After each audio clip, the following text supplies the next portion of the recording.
तो देखो हाइपोमेनोरिया क्या होता है, when menstrual bleeding last for only 1 to 2 days। Hypo means कम, ठीक। 1 to 2 days और less than 30 ml is called hypomenorrhoea, ठीक। तो नॉर्मल हम ब्लीडिंग किसे बोलते हैं, 30 to 80 ml, इसको बोला जाता है नॉर्मल ब्लीडिंग, ठीक है। लेकिन अगर 30 से भी कम हो रही तो हम इसे क्या बोलेंगे, हाइपोमेनोरिया बोलेंगे।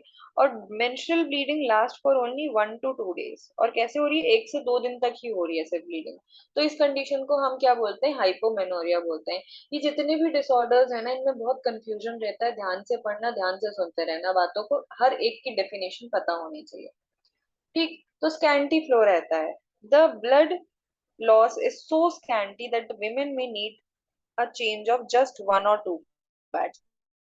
तो फीमेल को 1 या 2 पैड्स की जरूरत पड़ती है, उससे ज्यादा नहीं पड़ती है। इसको क्या बोला जाता है, हाइपोमेनोरिया बोला जाता है। सिम्टम्स क्या आते हैं, स्कैंटी मेंसेस आता है, शॉर्ट साइकिल रहेगी, स्पॉटिंग मिल सकती है, ठीक है। स्पॉटिंग ही मिलेगी क्योंकि बहुत कम ब्लीडिंग हो रही है, 30 ml से भी कम हो रही है। अब व्हाट इज हाइपोमेनोरिया, तो देखो medical term for scanty menstrual flow और light periods defined as a blood loss of less than 30 ml per period.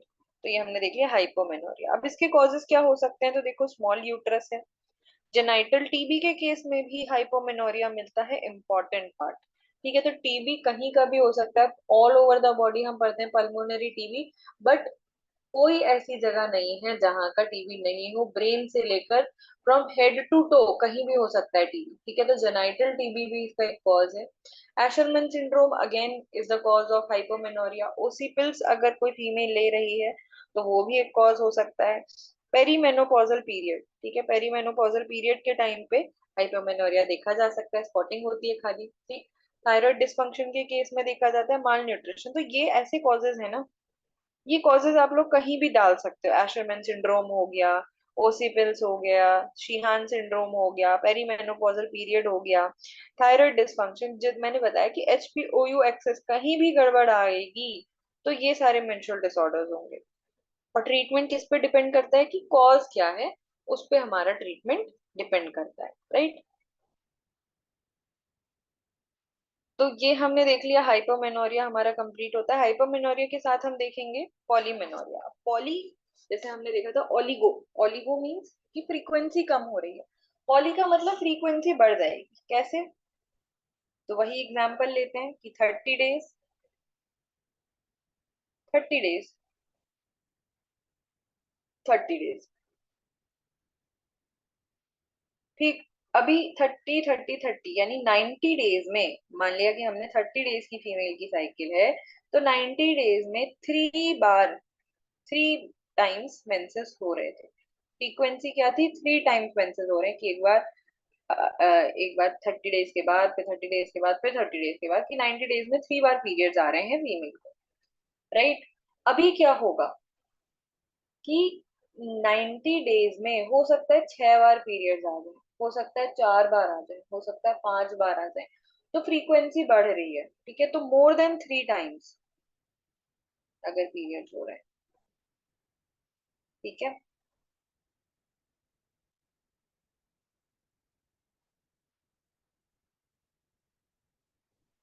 तो उसे क्या बोला जाता है, उसको बोला जाता है पॉलीमेनोरिया। तो मैंने बताया था कि 28 ± 7 रहता है, तो इधर हम +7 कर सकते हैं यानी 35 था, और इधर हम -7 कर सकते हैं यानी 21। तो देखो 21 डेज से अगर पहले होगा तो हम उसे क्या बोलेंगे, पॉलीमेनोरिया बोलेंगे। तो polymenorrhoea is one form of abnormal uterine bleeding when menstrual cycle is shorter than 21 days, ठीक है। तो इसे क्या बोला जाता है, पॉलीमेनोरिया बोला जाता है। associated with excessive and prolonged bleeding it is called epimenorrhagia। तो इसमें क्या देखा जाता है, जैसे हमने ओलिगो में देखा था स्कैंटी फ्लो था, लेकिन यहाँ पे क्या होगा, एक्सेसिव फ्लो होगा, एपिमेनोरेजिया भी बोला जाता है इसे। For some women, a shorter cycle length may just be normal, but for others it can be caused by certain medical conditions।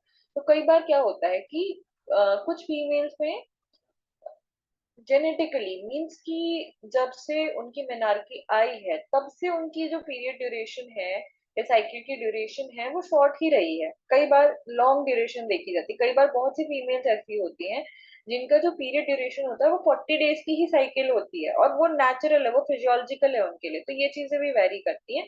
But अगर कोई फीमेल कह रही है कि मेरे पहले 28 डेज में या 30 डेज में पीरियड्स आया करते थे, अभी वो फ्रीक्वेंसी बढ़ गई है या फिर वो कम दिनों में ही आ जा रहे हैं, तो इसे हमें क्या समझना है, पॉलीमेनोरिया समझना है। ठीक है। और certain medical condition it can also affect fertility since ovulation will occur usually occur sooner than expected, sooner than expected होगा, ठीक है। तो ओव्यूलेशन जल्दी हो जा रहा है उस केस में।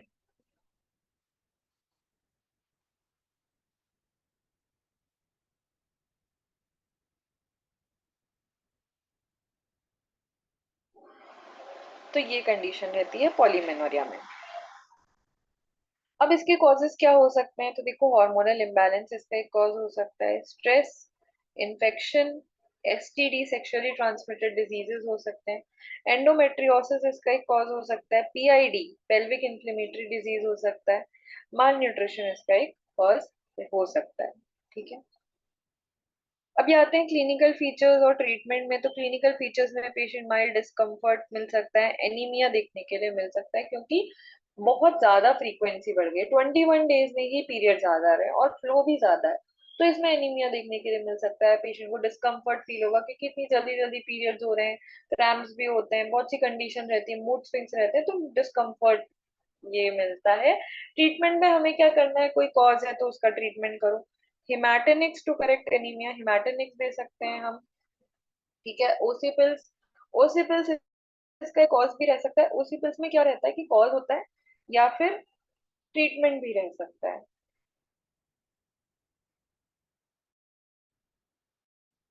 ठीक है। तो इसमें क्या क्या आता है, जैसे फेरस ग्लूकोनेट आ गया, फेरस सक्सिनेट आ गया, तो ये सारे एनीमिया को ट्रीट करने के लिए हिमैटेनिक्स ड्रग्स होती हैं। एश्योरेंस ऑफ साइकोथेरेपी, और इसके अलावा हम क्या दे सकते हैं, साइकोथेरेपी इसमें दिया जा सकता है। नेक्स्ट आते हैं मीनोरेजिया। तो मीनोरेजिया क्या है, menorrhagia is a cyclical regular menstrual bleeding which is excessive in amount, की ज्यादा अमाउंट में हो रहा है। ठीक है। एक एक टर्म को ध्यान से सुनते जाना। हाइपोमेनोरिया मींस कम अमाउंट में हो रहा है, ओलिगोमेनोरिया मींस फ्रीक्वेंसी कम हो रही है साइकिल्स की। ठीक। पॉलीमेनोरिया मींस फ्रीक्वेंसी बढ़ रही है, मीनोरेजिया मींस फ्लो ज्यादा हो रहा है। ठीक। कि एक्सेसिव अमाउंट और ड्यूरेशन, और बोथ की ड्यूरेशन ज्यादा है, मान लिया कि 3 to 5 डेज अगर नॉर्मल ड्यूरेशन है, तो मोर देन 5 डेज या मोर देन 7 डेज के लिए अगर ब्लीडिंग हो रही है, ठीक है, 3 to 5 डेज या 3 to 7 डेज अगर हम लेके चलें, तो मोर देन 7 डेज की अगर ब्लीडिंग हो रही है या अमाउंट ज्यादा हो रहा है, तो मैंने बताया था कि 30 to 80 ml नॉर्मल अमाउंट रहता है, अगर 80 ml को एक्सीड कर गया तो हम इसे क्या बोलेंगे, मीनोरेजिया बोला जाता है। तो when a blood loss occur more than 80 ml and lasting longer than 7 days, it is also known as menorrhagia. ठीक है।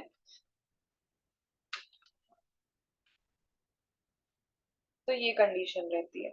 अब इसके कॉजेस क्या क्या हो सकते हैं, तो देखो यूटेराइन फाइब्रोमायोमा हो सकता है, एडिनोमायोसिस हो सकता है, एंडोमेट्रियोसिस, कार्सिनोमा हो सकता है, थायराइड डिसऑर्डर्स हो सकते हैं, anaemia, coagulation disorder, psychological disturbances, तो ये सारे कॉजेस रहते हैं। तो एडिनोमायोसिस, एंडोमेट्रियोसिस एक तरीके से सेम ही कंडीशन होती है। एंडोमेट्रियोसिस मैंने बताया था कि जो यूटेराइन एंडोमेट्रियम है वो कहीं और ग्रो कर जा रही है। ठीक है। तो उसे क्या बोला जाता है, एंडोमेट्रियोसिस बोला जाता है। ठीक है। और अगर जो यूटेराइन एंडोमेट्रियम है या एंडोमेट्रियल टिश्यू है, वो यूटेराइन वॉल के अंदर अंदर इन्वेड कर गया, ठीक है, तो उसे एडिनोमायोसिस बोला जाता है। तो उस कंडीशन में भी देखा जा सकता है। ठीक है। मेनोरेजिया ज्यादा ब्लीडिंग होगी, यूटेराइन फाइब्रोमायोमा के केस में ज्यादा ब्लीडिंग होगी, कार्सिनोमा के केस में तो ब्लीडिंग होती ही होती, साइकोलॉजिकल डिस्टर्बेंसेस भी इसका एक कॉज हो सकता है। अभी सिम्टम्स क्या आएंगे, more usage of pad, patient complain करेगी कि बहुत ज्यादा पैड यूज करने पड़ते हैं, एक दिन में 7 7 पैड यूज करने पड़ रहे हैं, लॉन्ग ब्लीडिंग फेज और 7 7 8 8 दिन तक ब्लीडिंग हो रही है, लार्ज ब्लड क्लॉट्स आ रहे हैं, एनीमिया की कंडीशन डेवलप हो रही है क्योंकि एक्सेसिव ब्लीडिंग है, फटीग, थकान थकान हो रही है, वीकनेस, तो ये जो फीचर्स हैं वो एनीमिया की वजह से आते हैं। ठीक है।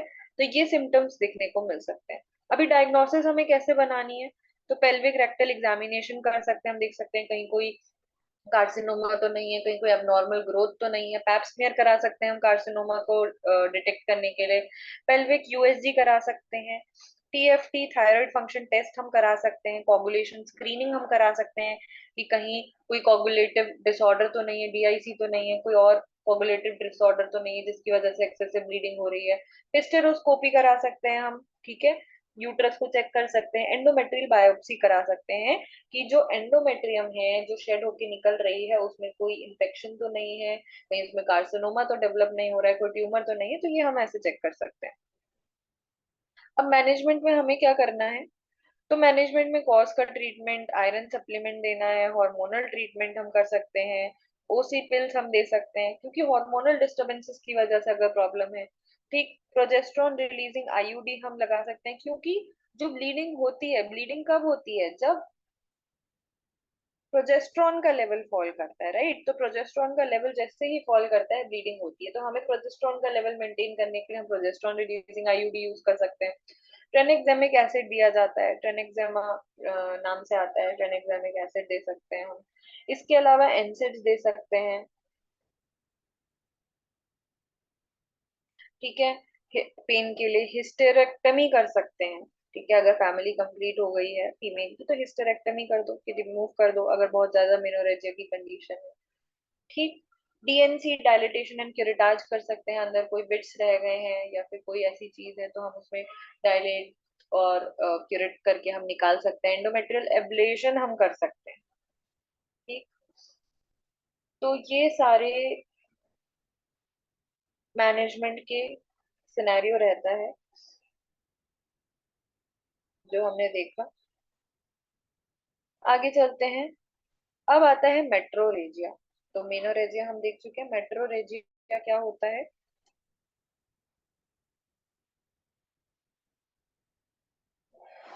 तो metrorrhagia is a vaginal bleeding that occurs at regular intervals। तो मेट्रोरेजिया क्या है? वेजाइनल ब्लीडिंग होती है जो कि रेगुलर इंटरवल्स पे होती है, not associated with the menstrual cycle, while the blood comes from the uterus as it does during menstruation। Metrorrhagia may cause significant anemia। It is also called intermenstrual bleeding, ठीक है। तो metrorrhagia किसे बोला जाता है? कि irrespective of जो cycle चल रही है, ठीक है, कभी भी ब्लीडिंग हो जाती है, ठीक है। तो इसको क्या बोला जाता है? मेट्रोरेजिया बोला जाता है। तो इंटरमेंस्ट्रुअल ब्लीडिंग की मेंस्ट्रुअल साइकिल के बीच में ब्लीडिंग हो रही है तो उसे मेट्रोरेजिया बोला जाता है, ठीक है।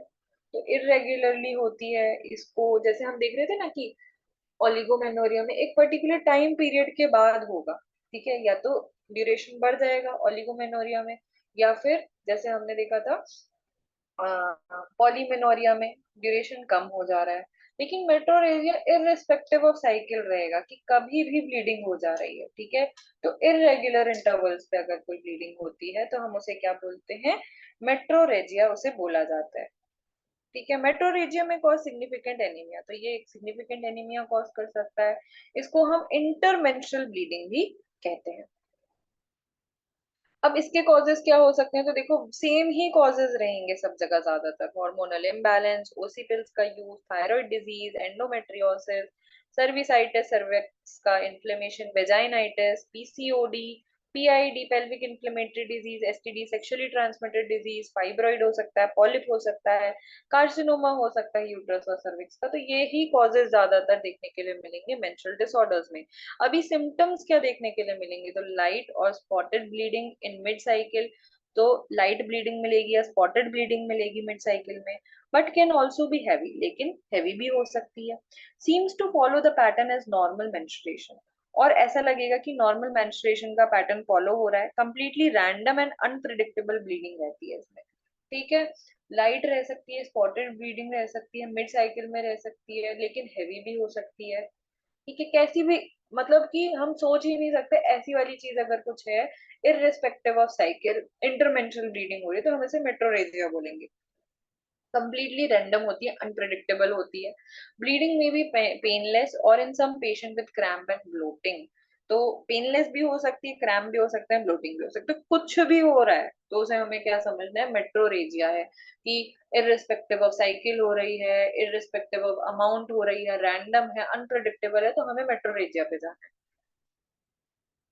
नेक्स्ट आते हैं डायग्नोसिस, हमें कैसे बनानी है। तो डिटेल्ड हिस्ट्री लेना बहुत जरूरी है कि कैसे ब्लीडिंग हो रही है, कितने दिन में हो रही है, कितना अमाउंट है, ये हमें पूछना है। तो फीमेल बताएगी कभी ज्यादा हो जाती है, कभी कम हो जाती है, ठीक है, कभी इतने दिन में हो जाती है, कभी इतने दिन में हो जाती है, कभी मिड साइकिल में हो रही है। तो हमें बहुत डिटेल हिस्ट्री लेना जरूरी है कि आखिर पैटर्न क्या चल रहा है।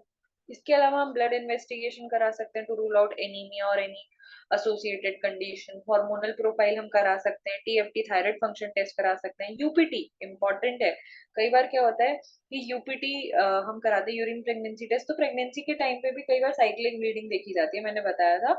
स्कैंटी स्पॉटिंग देखी जाती है फर्स्ट ट्राइमेस्टर में, राइट। तो हम यूपीटी करा सकते हैं। यूएसजी हम करा सकते हैं, सीटी स्कैन, एमआरआई, पैप्समियर करा सकते हैं। कार्सिनोमा के लिए लेप्रोस्कोपी हम करा सकते हैं। ट्रीटमेंट क्या रहता है, तो ट्रीटमेंट ऑफ कॉज, ठीक है, कॉज का ट्रीटमेंट करो। कोई भी जो भी कॉज है, कार्सिनोमा है तो उसका ट्रीटमेंट करना है, एंडोमेट्रियोसिस है तो उसका ट्रीटमेंट करना है, पीआईडी है तो उसका एंटीबायोटिक्स चलाने हैं, ट्रीटमेंट करना है। पेन के लिए हम एनसेड्स दे सकते हैं, ठीक है, non steroidal anti inflammatory drugs, pain killer दे सकते हैं। हार्मोनल थेरेपी कर सकते हैं अगर हार्मोनल डिस्फंक्शन है, जीएनआरएच एगोनिस्ट हम दे सकते हैं, ठीक है।